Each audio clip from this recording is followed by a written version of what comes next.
Really, we have to understand our history.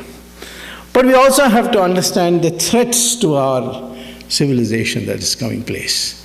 And we have to have a united response to it. In private conversation, everybody talks to me about Muslims and the danger they pose and so on. Well, I suppose they are looking at this terrorism all over the world, and they are not ready like other people to make a distinction. And they generally say in a generic term, the Muslims are terrorists, etc. But the fact is, you see, the problem with Muslims is not their terrorism. It's their religion is so clear-cut. And in a sense, we should admire it because they know their mind. We Hindus are the people who don't know their mind. It's like Arjuna sitting in the middle of Mahabharata, in Kurukshetra, saying, "Shall I kill my brother? Shall I not kill my brother?" Or when Karna was down repairing his chariot, and he said, "Shall I kill him now? Is it proper for a Kshatriya to kill him?" Krishna had to tell him each time that he has to do it. So this nagging doubts, the Indians have all kinds of nagging doubts. Whereas the Muslim is very clear-minded. And Muhammad told them the world is in three parts. And the Muslim behavior must be different for each of those parts. First part, he said, is Darul Islam. Darul Islam is where the Muslims are in power. They are in majority, they are in power.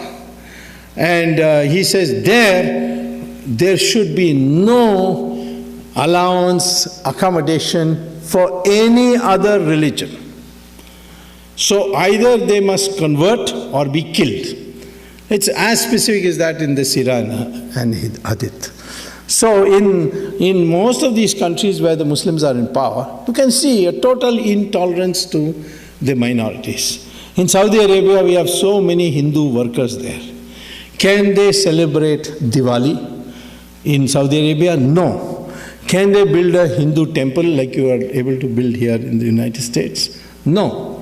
Can you even carry the picture of Ramchandra ji in your pocket when you go to work? No. And there are penal offenses if you do it. You can't even have Satyanarayana Puja inside your own house. Now, this is the position of Muslims when they are in majority. When they are in minority, as in India, they are demanding mosques, they are demanding their right to read namaz, the Friday holiday, etc. It's a separate code for marriage, and so on. So what the Muslims demand as a minority, they will not accept to give when they are in the majority. So that's you may not like this point of view, but there's clarity in that mind. And so Muhammad says that when you are in majority, you are not to tolerate any other religion. You must wipe it out. Second is that where the Muslims are not in majority, there Muhammad divided the world into two parts.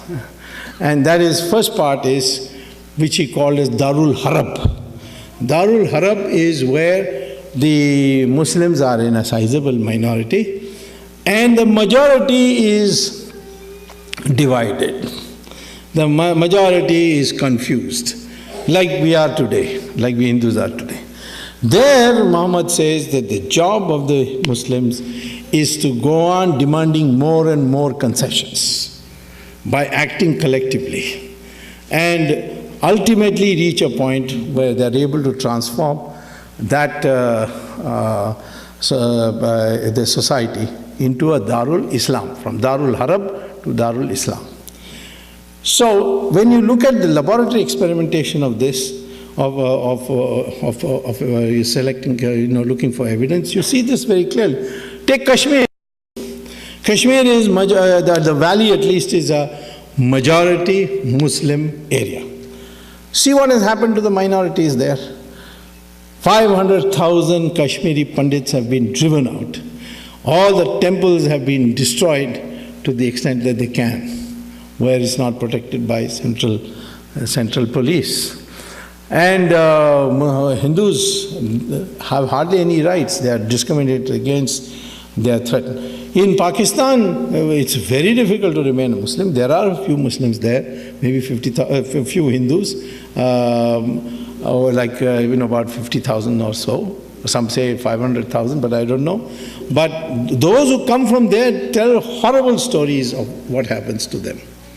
In Bangladesh, in 1947, there were 32% of the population were Hindus. Today it's only 7%. Nobody talks about it. You see, they talk about Gujarat every day, but they will not talk about what's happening in Bangladesh. And it's not only states and countries. Even districts you will see this. If you go to, say, Mau in Uttar Pradesh, you can see it. Even why you go to Kerala, in Malappuram, the Hindus are living there in utter fear. And they invited me recently to address a meeting, and I did go.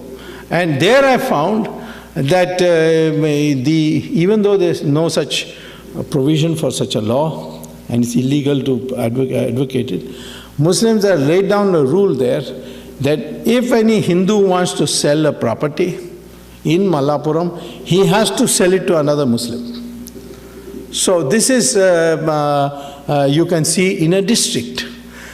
Even smaller you go down to Tamil Nadu. Total population of Muslims in Tamil Nadu is 5%. In one area near Vellore, it's called Mel Visharam, there is a town panchayat.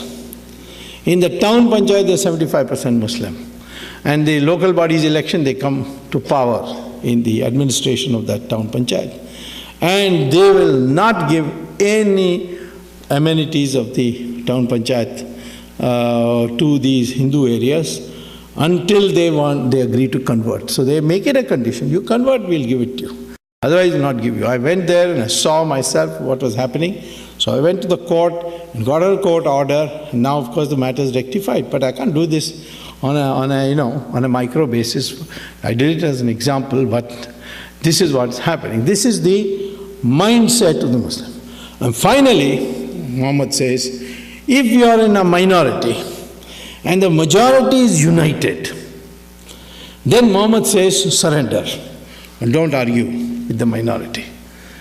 And that's what we see in countries where the majority is united. Australia, one day, Imam said that, I can't, it's intolerable to have a uniform civil code with the Christians in Australia. We need our own Sharia.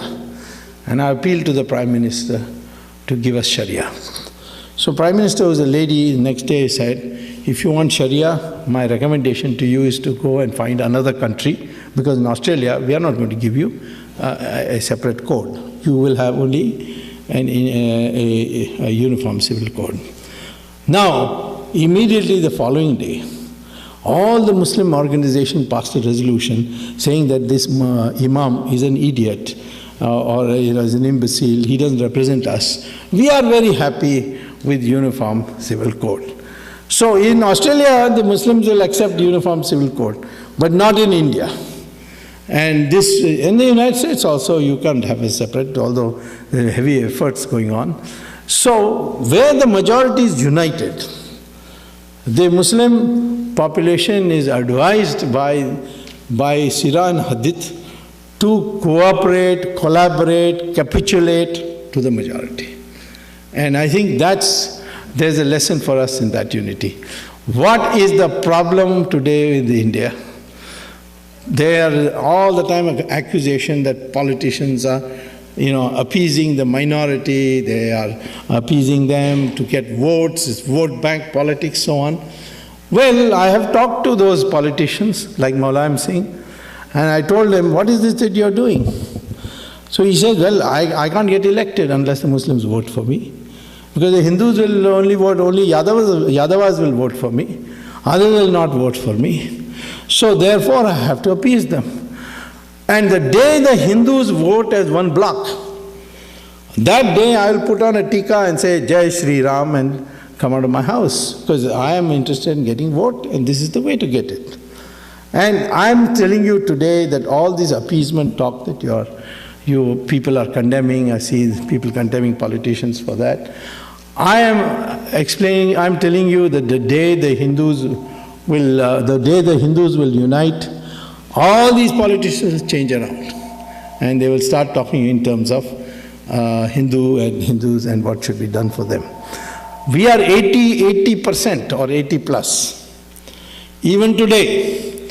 And if of this half the population decides to vote for a party which stands for Hindus, that party will get more than majority of the seats. Majority is 272, but according to my calculation, you'll get 320 seats in the 544-member House of Parliament. So how is the Muslim responsible for our plight? It is we, for lack of unity, for lack of ability to vote, at least once, twice, as Hindus, and say that we, for the sake of protection of our civilization, we are going to vote for a party which will work for our interests.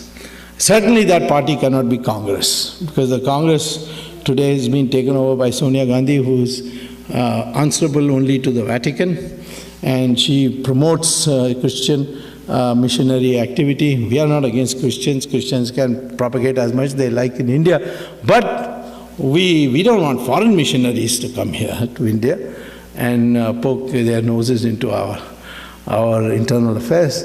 But she abets them, she brings them, so obviously voting for them is useless. The only grouping which can possibly work for Hindu interests would be the NDA, and there, of course, I'm hard at work.